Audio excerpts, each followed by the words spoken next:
உள்ளங்களை உழுவது போல் உள்ளத்தை உழுங்கள் என்று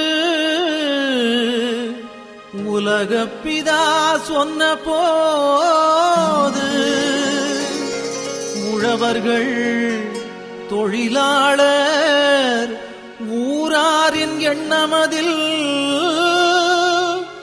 இயேசு ஒன்றாக பதிந்து விட்டார். இயேசு ஒன்றாக பதிந்து விட்டார். அன்பு குழந்தைகள் அருகில் இருப்பதே ஆண்டவன் தொண்டு என்றார்.